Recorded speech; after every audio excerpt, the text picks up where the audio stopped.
if a plus bi by c plus id equal to x plus iy ဆိုပြီးတော့ပေးထားအဲ့မယ်နော်ဒီကျတို့တက်တည်ပြပေးရမှာကဒီမှာ proof တက်လို့မေးထားရယ်နော် तू ကဘာလုပ်ခိုင်းလဲဆိုတော့တက်တည်ပြခိုင်းတာတက်တည်ပြခိုင်းတာဆိုရင်ဒီကျတို့ကဘယ်ဘက်ကိုတက်ရှာပေးရမယ်ဒီကျတို့ညာဘက်နဲ့ညီချောင်းဒီကျတို့ကတက်တည်ပြပေးရမှာဟုတ်ပြီနော်အဲ့တော့အခုဒီမှာဆိုရင်တက်တည်ပြဖို့ရအတွက်ဒီကျတို့ဘာရှာပေးရမှာလဲဆိုရင် x square plus y square ကိုဒီကျတို့ကရှာပေးရမှာအဲ့တော့အခုဒီမှာဆိုရင်ဒီကျတို့က x ကဘယ်ဟာမှန်းလဲဒီကျတို့မသိသေးဘူးဒီမှာ तू ပေးထားတာကြီးက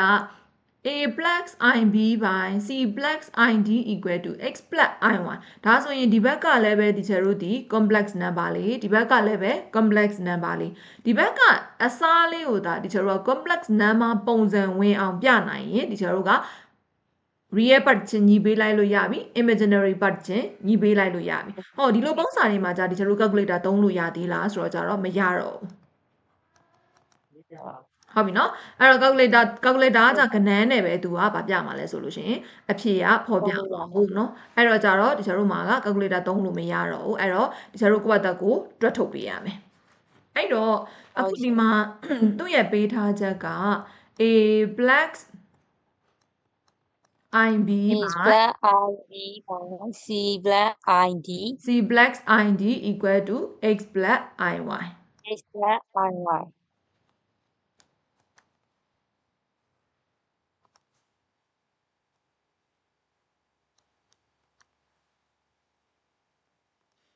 အဲ့တော့ A black IB by C black ID ကဒီကျတော့ X black IY နဲ့တူတယ်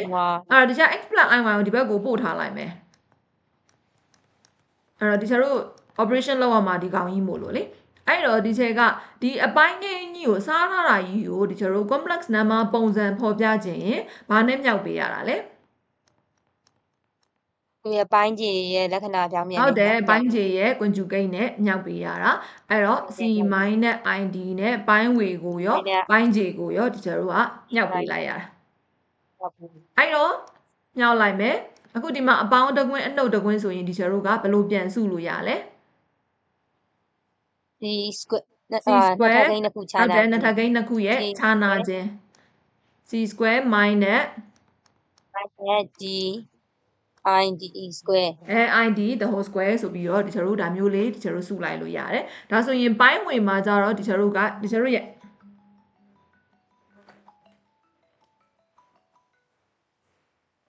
ဟယ်လိုအော်ဟုတ်ကဲ့ကိုအဝါလေးဗာလဲရေပူစက်ဆင်လို့ရှိရင်ဘယ်လောက်ယူလဲလို့သိချင်လို့ပါရှင်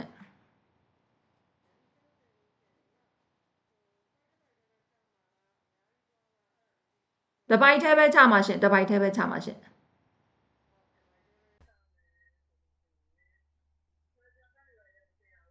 ဟုတ်တယ်မစင်ရဘူးကိုအပေါ်ကတန့်ကနေပဲဆွဲချမှာဆိုတော့လေ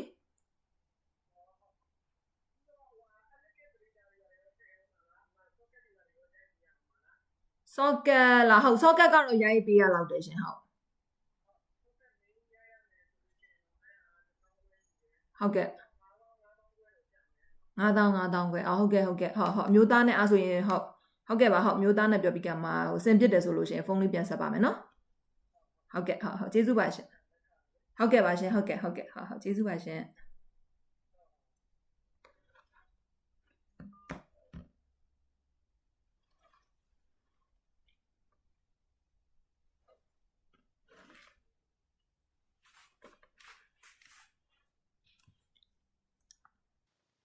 ဒါဆိုလို့ရှိရင်ဒီကျတို့ကအခုဒီမှာပိုင်းဝင်မှာကြတော့ဒီကျတို့ရဲ့ A ကခါတိုင်းလိုပဲ C နဲ့လည်းမြောက်မယ် min နဲ့ id နဲ့လည်းမြောက်မယ်အဲ့လိုပဲ ib လေးကလည်း C နဲ့လည်းမြောက်မယ် min နဲ့ id နဲ့လည်းမြောက်မယ်အဲ့တော့ A နဲ့ C နဲ့မြောက်လိုက်တော့ဒီကျတို့က AC ဆိုပြီးဒီကျတို့ရေးလို့ရမယ်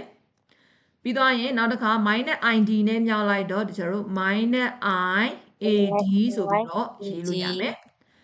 နောက် ib နဲ့ C နဲ့မြောက်လိုက်လို့ရှိရင် plus i BC ဆိုပြီးရေးလို့ရမယ် CB CB လို့ပဲရေး BC လို့ပဲရေးအတူတူပဲเนาะဒီကျကတော့အစင်ကိန်းကိုအခရာကိုဆင်းလိုက်ပဲရေးလိုက်တာเนาะအဲ့တော့ IB နဲ့ min နဲ့ id နဲ့မြောက်လိုက်တော့အပေါင်းနဲ့အနှုတ်ဆိုတော့ဒီကျတော့အနှုတ် i နဲ့ i နဲ့မြောက်လိုက်တော့ i square အဲ့တော့နောက်မှာက BD ဆိုပြီးတော့ရှိမယ် ဟုတ်တယ် ဒါဆိုရင်ခါတိုင်းလိုပဲဒီချာတို့ရဲ့ i square လေးက -1 ဆိုတော့ရှေ့က minus နဲ့ဆိုတော့ဒီချာတို့ဘယ်လောက်ဖြစ်သွားမှာလဲ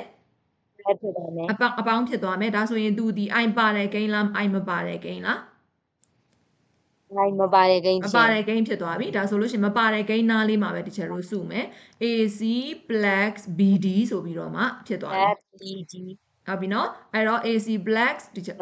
BD ဖြစ်သွားပြီဒီချာတို့ i မပါတာလေးတွေဒီချာတို့စုလိုက်တာဒါလေးတွေက i မပါတဲ့ကိန်းလေးတွေပေါ့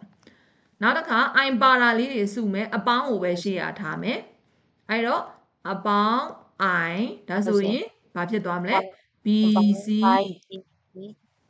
minus AD ပေါ့ minus AD ဒါမျိုးလေးရသွားပြီဒါဆိုရင်ပိုင်းခြေမှာကြတော့ဒီချာတို့က C square I square ဒီချာတို့ကအနှုတ်တစ်ရှေ့ကအနှုတ်နဲ့ဆိုတော့အပေါင်းဖြစ်သွားပြီအဲ့တော့ C square plus D square ဒီလိုမျိုးရသွားပြီလားဟုတ်ရသွားပြီရှင်ရရနော်အဲ့ဒါဆိုရင်ဒီချာတို့ခွဲလို့ရသွားပြီလား real part imaginary part ခွဲလို့ရပြီလား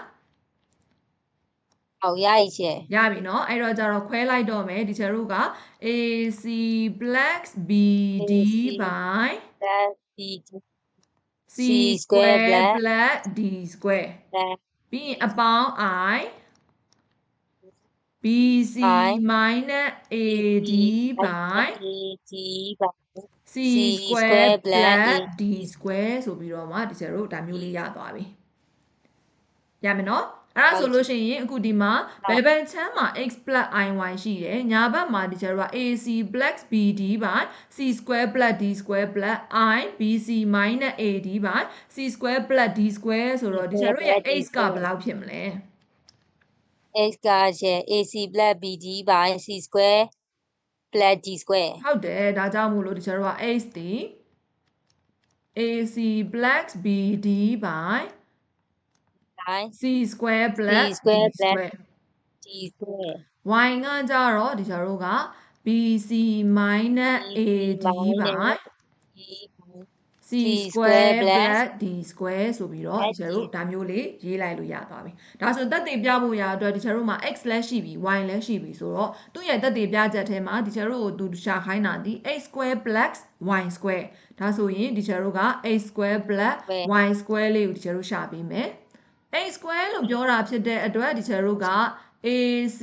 plus BD by C square plus D square the whole square ဟုတ်တယ် plus အဲ့တော့ y နေရာမှာဒီချာတို့က BC minus AD by C square plus D square the whole square ဆိုပြီးဒီချာတို့ဒါမျိုးလေးရေးလို့ရသွားပြီရလားဟုတ်ချေအဲ့တော့ဒီကောင်ကြီး the whole square ဖြစ်တဲ့အတွက်ပိုင်းဝေပေါ်မှာလည်းတင်လို့ရတယ်ပိုင်းခြေပေါ်မှာလည်းတင်လို့ရတယ်ရမယ်နော်အဲ့ဒါဆိုလို့ရှိရင်ဒီချက်ကတင်လိုက်မယ်ပိုင်းဝေပေါ်မှာလည်းနှစ်ထပ်တင်မယ်ပိုင်းခြေပေါ်မှာလည်းနှစ်ထပ်တင်မယ်ပိုင်းခြေကနှစ်ထပ်ကိုတော့ဒီချက်ကမဖြန့်ဘူးဒီတိုင်းလေးပဲထားမှာဘာဖြစ်လို့လဲဒီဘက်မှာလည်း C square plus D square ပါတယ်ဆိုတော့ပိုင်းခြေတူတယ်လေဒါကြောင့်မလို့ဒီချက်တို့မဖြန့်တော့ဘူးเนาะအဲ့တော့ပိုင်းဝေကကောင်ကိုတော့ဒီချက်ဖြန့်ကျင်တယ် the whole square ဆိုရင်ဒီချက်တို့ဘယ်လိုဖြန့်လဲရှေ့ကိန်းနှစ်ထပ်နောက်ကိန်းနှစ်ထပ်ရှေ့ကိန်းနောက်ကိန်းမြောက်ချင်းနဲ့စားဟုတ်တယ်ရှေ့ကိန်းနှစ်ထပ်ဆိုရင်ဒီချက်တို့က AC the whole square ပေါ့ AC the whole square ဆိုရင်ဒီချက်တို့က A square C square C square ပြီးတော့ရင်နောက်ကိန်းနှစ်ထပ်ဆိုတော့ကြတော့ဒီချက်တို့က B square D square D square D square ပြီးsorry ပြီးသွားပြီဆိုလို့ရှိရင်ဒီချက်တို့ကရှေ့နဲ့နောက်မြောက်ချင်းရဲ့နှစ်ဆဆိုတော့ကြတော့ဘာရမလဲ 2ACBD ဟုတ်တယ် 2ABCD လို့ရေးလိုက်မယ်နော် A လည်းပါတယ် B လည်းပါတယ် C လည်း D လည်းပါတယ်ဆိုတော့ကြတော့ 2ABCD ဆိုပြီးတော့မှဒီချက်ကရေးလိုက်မယ်နောက်တစ်ခါနောက်ကကောင်လေးကိုဒီချက်ကဖြန့်မယ်နောက်ကကောင်မှာလည်းပဲဒီတိုင်းပဲပိုင်းခြေကိုတော့ဒီချက်ကဘယ်လိုပဲထားမှာလဲဆိုတော့ C square plus D square the whole square ပိုင်းဝေကိုပဲဖြန့်မယ်ရှေ့ကိန်းနှစ်ထပ်ဆိုတော့ဒီချက်တို့က B square C square နောက်ကိန်းနှစ်ထပ်ဆိုရင်နောက်ကိန်းနှစ်ထပ်ဆိုရင် A square A square ဟုတ်တယ်အပေါင်းဟုတ်တယ်လက္ခဏာဒီအနှုတ်နှစ်ထပ်ဆိုတော့အပေါင်းဖြစ်သွားမယ် a square d square ပြီးသွားပြီဆိုလို့ရှိရင်ရှင်းတဲ့နောက်မြောက်ချင်းရဲ့နှစ်ဆဆိုရင်ဒါဆိုတော့ minus ဟုတ်တယ် minus 2 ab c d ပေါ့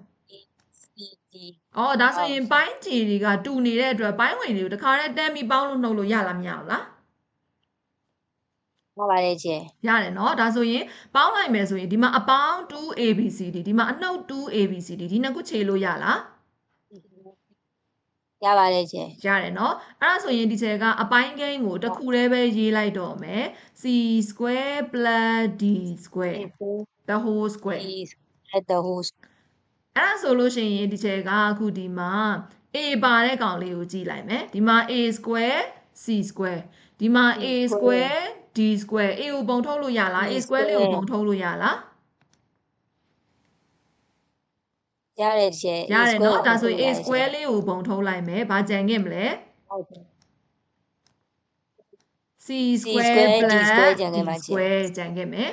ဒါဆိုရင်ပြီးရင်နောက်မှာကျတော့ b square တူးနေတယ် b square လေးကိုဒီထဲကပုံထုတ်ချင်တယ်